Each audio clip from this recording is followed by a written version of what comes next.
Gracias por esta invitación de estar aquí con vosotros hoy. Vamos a compartir la pantalla.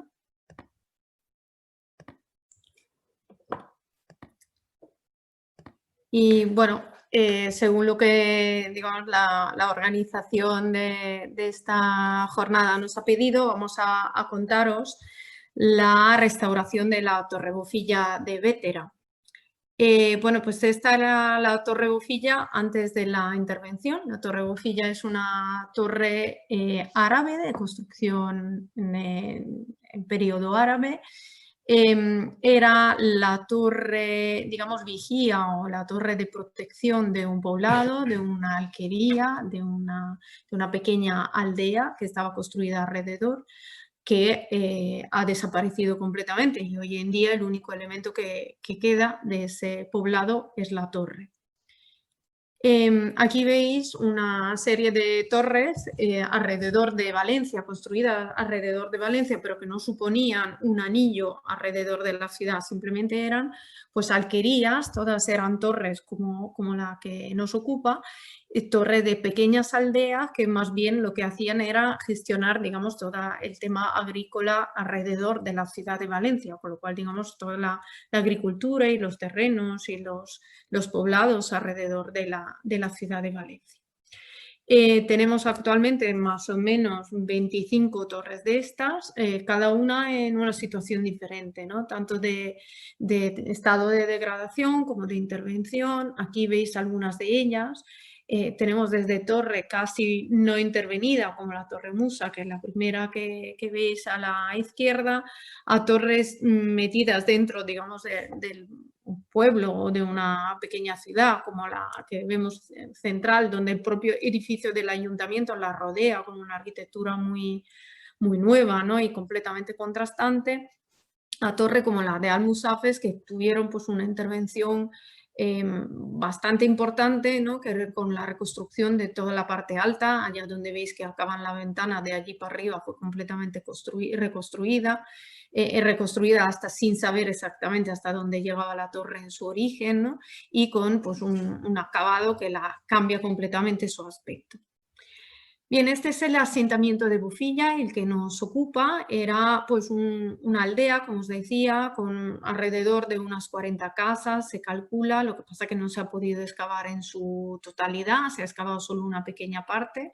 La excavación se realizó entre los años 70 y 80 y se consolidó toda esa excavación en los años 90, ¿no? Sin tocar completamente la torre. La torre quedaba sin tocar cuando nosotros llegamos hace unos años, ¿no? La torre, la veis marcada en este plano, tenía pues un albacar y un recinto, pero es solo una pequeñísima parte de lo que es toda el área arqueológica. No obstante, la torre hoy en día pues, conserva de alguna forma quizá su entorno lo más parecido posible, ¿no? Respecto a lo que pudo ser en su día. Sigue estando alejada de la ciudad, con lo cual sigue estando, digamos, dentro de un paisaje relativamente natural, aunque completamente de cultivo, igual que tuvo que ser en ese momento, aunque ha perdido, evidentemente, las casas de su aldea alrededor. Bueno, esta es la torre, una torre construida de tapia a finales realmente de 1200 y una torre construida con muros de tapia, como os decía, con 21 hiladas de tapia. Estaba completamente vacía en su interior, había perdido los forjados y las escaleras y quedaba solo el muro perimetral. Bueno, esto es digamos, el despiece de las hiladas de tapia. Era una tapia construida con tierra y cal en masa directamente, lo que llamaríamos una tapia real, donde tenía 9 de tierra y 1 de cal, con lo cual la proporción, digamos, de cal era muy poca. Aquí veis la torre por dentro con las huellas de los forjados que tuvo en su día y luego veremos también que tiene hasta las huellas de las escaleras. Esta es la superficie de de la tapia, evidentemente muy erosionada hoy en día, o con una superficie erosionada no tan lisa como pudo ser en nada más construida, pero veis que es una superficie que se conserva estupendamente, no tiene boquetes, no tiene grandes pérdidas, es una superficie muy bien conservada. Si pensáis, pues los años que lleva allí, ¿no? Cuando se suele pensar en la arquitectura de tierra como una arquitectura débil o perecedera, pues desde luego no es el caso de estas arquitecturas, ¿no? Que han atravesado los tiempos sin, prácticamente sin casi huella de ello, ¿no?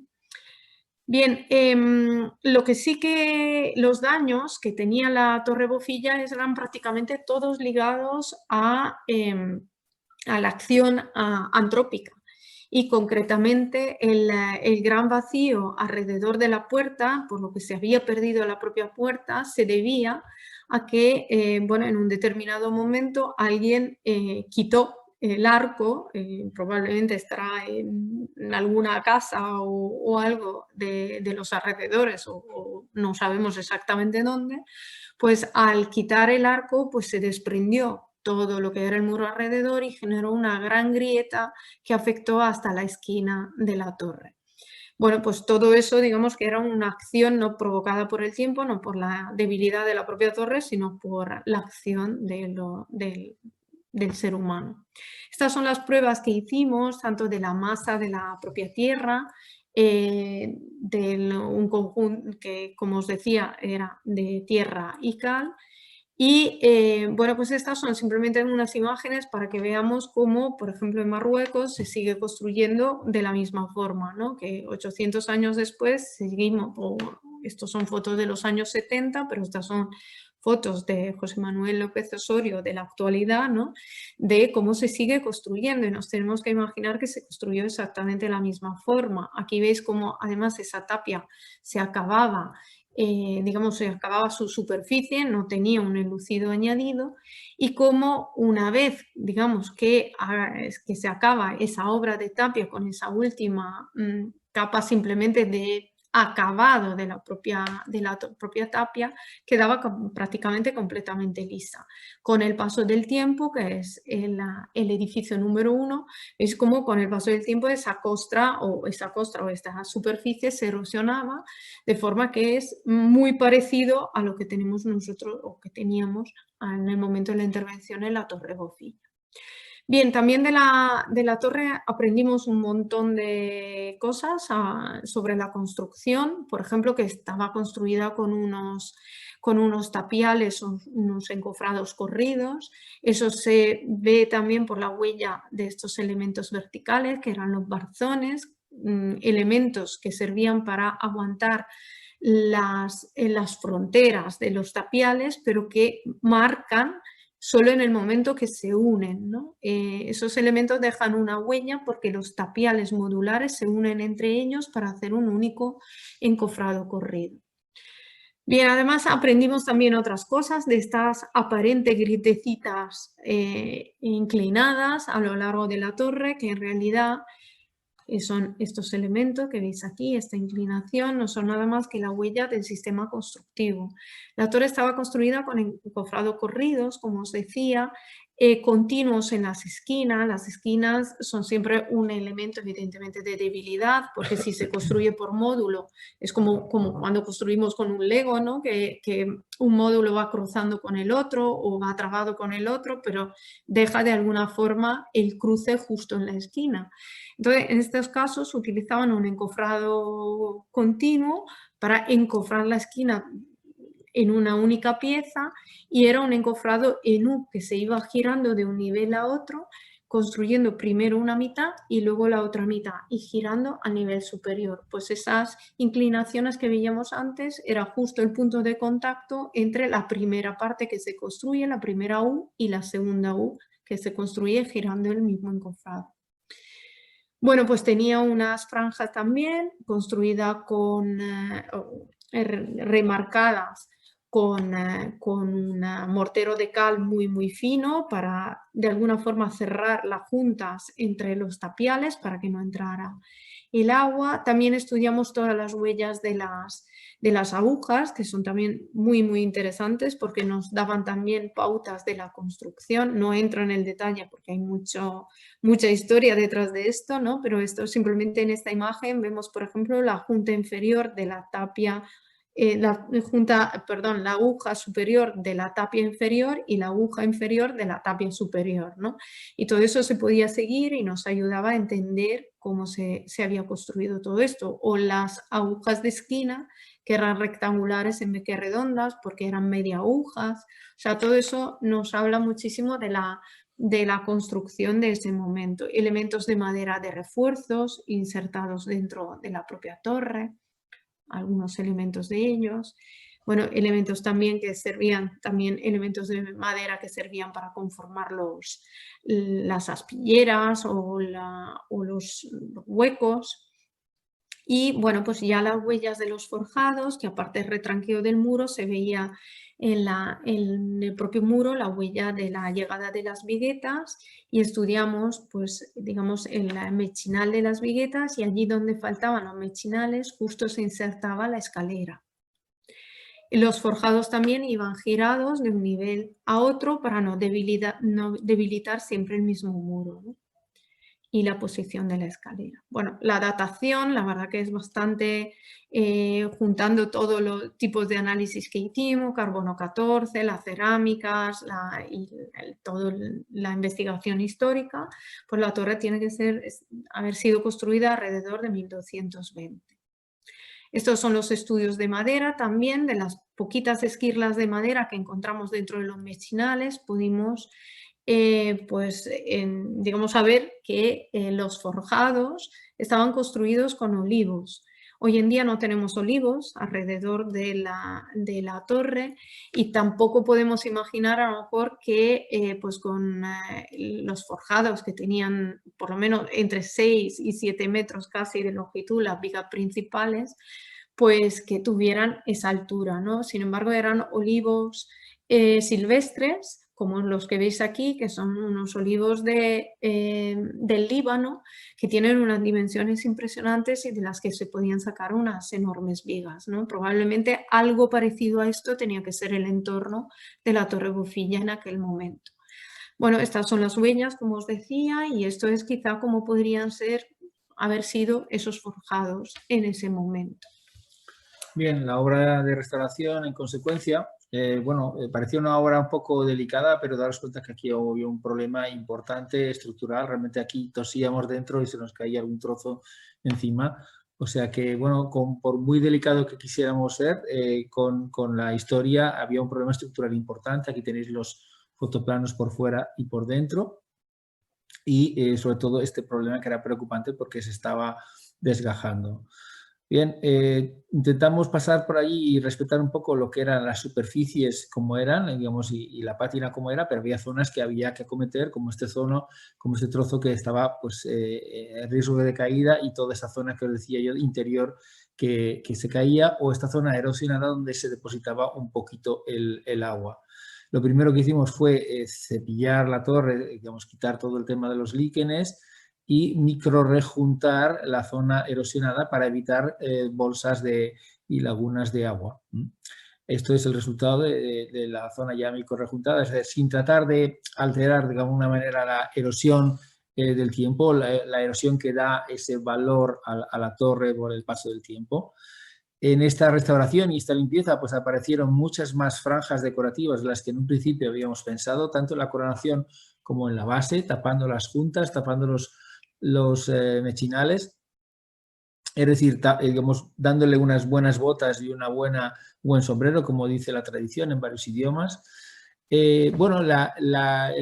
Las bandas de cal, lo que hicimos fue, al limpiarlas, dejamos un poco los líquenes en el borde, de manera que los propios líquenes, esta oscuridad, destacara, digamos, a nivel de paisaje, destacara el color blanco sin necesidad de tener que repintarlo o rehacerlo. Simplemente esta especie de rímel que le dejamos natural ayudó a que se leyera mejor estas bandas. La parte intermedia, pues hicimos un anclaje con varas de fibra de vidrio, y todas las reintegraciones las hicimos con un mortero de cal hidráulica natural, en concreto San Astier, si no recuerdo mal, mezclamos con tierra, en este caso no pusimos, si la torre Bofilla está construida originalmente con una proporción de 9 de tierra, 1 de cal, pero la resistencia no está basada en la fuerza de la cal, sino más bien en el sentido de la compactación, y nosotros no queríamos compactar, entre otras cosas porque era imposible en algunos sitios como estos, donde los boquetes son laterales y no se podía compactar fácilmente. Lo que hicimos fue compensar esta falta de compactación aumentando la proporción de la cal a 1 a 3, ¿no? Y luego trabajando mucho en la superficie, seleccionando muy bien los áridos para que los áridos de las integraciones dialogaran con los áridos de la tapia histórica, y cepillando, etcétera. Bueno, estas partes, aquí fueron los intentos de reintegración, aquí también hay zonas de reintegración, toda la torre tiene pequeñas partes o más grandes partes integradas que de alguna manera trataban de que estuviera en pie la torre. La parte del acceso era más delicada porque efectivamente la falta de las dovelas pues, requería cerrar esto, entonces bueno, se cerró toda la parte interior del muro evitando colocar unas dovelas nuevas que hubiera creado probablemente un contraste importante. La puerta se colocó en donde estaban las quicialeras históricas porque se conservaban las quicialeras históricas, hizo una puerta parecida a lo que las huellas nos permitían pensar que tenía. Se colocó una escalera similar también a la que había, porque había también trazas de cómo había sido la escalera, que ahora mismo no podemos parar a comentar.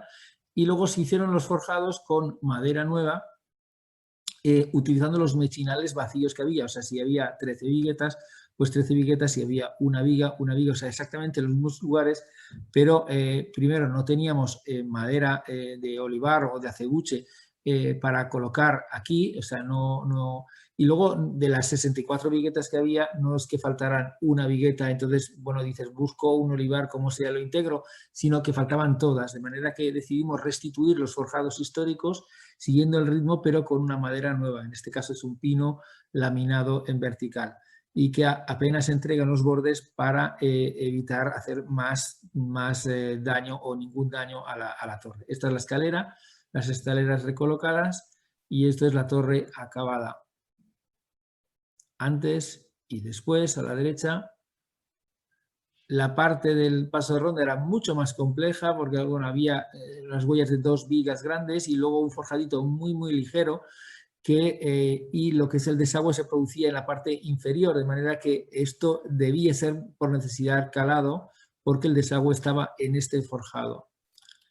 Bien, esto es la proposición de ese paso de ronda siguiendo las trazas que encontramos allí, o sea, lo que encontrábamos lo reinterpretábamos, ¿no? A nivel de dimensiones, etcétera. Era muy ligero, pero digamos de alguna manera funcionaba bien y funciona bien todavía. Esta es la trampa de acceso y este es el forjado donde desagua. ¿Por qué sabemos que este forjado era donde desaguaba? Porque tenía una inclinación y tenía la gárgola, todavía se conservaba. A la izquierda antes, a la derecha después. Antes, después, ahí veis la gárgola a la derecha, antes, después también. Y bueno, esto también es interesante porque la obra nos permitió conocer mucho más la torre de lo que habíamos conocido durante el proyecto, durante la primera observación, con esa cercanía que te da un andamio en concreto. Ahora hemos visto, por ejemplo, cómo hay visitas guiadas, se está fomentando, la gente tiene mucho orgullo de tener su torre islámica, la verdad es que está dejando huella y estamos muy contentos de ello. Esta torre además, bueno, digamos, todas estas obras que hay más que hacemos, digamos, las combinamos con proyectos de investigación como el llamado Restapia, digamos, la restauración de la arquitectura de Tapia en la península ibérica, con el llamado Sostierra, que estamos preparando ahora un libro, una monografía, o con el Risterra, que estamos trabajando ahora sobre la arquitectura de tierra en la península ibérica, estudiando los riesgos naturales, sociales y antrópicos y las estrategias de gestión e incremento de la resiliencia para esta arquitectura de tierra. Y también pues, una serie de libros que seguramente algunos de vosotros conoceréis. Bueno, no sé si todavía tenemos tiempo, pero a ver, simplemente como una pincelada. Contaros que, bueno, que estamos haciendo también otras restauraciones, aparte de la Torre Bucilla, que ya tiene años, y bueno, os hemos traído una que se ha acabado una primera fase y bueno, que ahora hemos hecho un plan director y estamos ya en una segunda fase un poco de obra, pero bueno, que es otro castillo, así como hemos intervenido en varios más, pero bueno, que este también es bastante interesante porque tiene también varios muros de tapia que también tienen pues cierto interés también por su sistema constructivo, por la época de construcción y todo. Es un castillo también pues de época árabe, con luego toda una parte cristiana de expansión y de ampliación, ¿no? Aquí veis un poco la situación en que se encontraba, realmente una ruina, unos pocos restos, ¿no? Pero en algunos puntos realmente bastante imponente, ¿no? Como es este muro ya de época cristiana, pero de cierto interés. Este muro de tapia valenciana con un espesor notable y dos caras realmente con costra y con ladrillo, como es la tapia valenciana, y luego un núcleo de tierra. Este es el mismo muro por el interior y veis en su centro como ha perdido la parte de la costra, que es uno de los problemas que tenemos realmente en tapias calicostradas y en tapia valenciana, es decir, tapias que tienen una costra bastante fuerte respecto a lo que es el núcleo, que es de tierra y que es algo más débil. En el momento que pierden pues la costra, evidentemente la degradación puede atacar el núcleo del muro, ¿no? Y aquí veis como realmente toda la parte central del muro se había lavado por haber perdido la costra, con lo cual prácticamente teníamos solo algunos trocitos de costra sin más. Bueno, esto veis también la imagen, prácticamente lo que estamos viendo aquí ya es la pared exterior, o sea, la otra cara, y toda la sección de tierra se había ido perdiendo. Esto es un poco también la idea del proyecto, que era reconstruir pues, este elemento que se ha ido reconstruyendo con una tapia calicostrada lo más parecido posible a la tapia original, una tapia valenciana, lo más parecido posible al original, con una costra exterior de mortero de cal con ladrillo y el núcleo interior de tierra. Todo eso siempre conectando, digamos, con elementos de madera, en este caso, pues la tapia nueva con la tapia antigua. Bueno, esto es enseñaros algunas imágenes, porque esta es una obra como más reciente. Aquí veis ya como intentamos llegar hasta arriba, pero sin superar, digamos, el nivel de la erosión para que la parte reconstruida no prevalezca, digamos, sobre la parte histórica, sino que se quede siempre debajo, intentando también igualar pues las texturas, los colores. Bueno, este es ya el testero del muro, que tuvimos también que intervenir. Bueno, voy rápido, simplemente se intervino pues cerrando ya con la mampostería que había ido perdiendo con el tiempo. Y esta es una torre muy, muy interesante, en la que estamos interveniendo desde el siglo IX, con lo cual pues un elemento interesantísimo que también de tapia calicostrada que hemos tenido que estar interviniendo. Con eso acabamos. Esto es un poco la imagen del antes y el después, y acabamos ya simplemente con nuestros contactos, nuestra página web, si pues alguno tiene interés en bucear un poco otras actividades y otros proyectos que solemos hacer. Pues nada, muchísimas gracias. Gracias.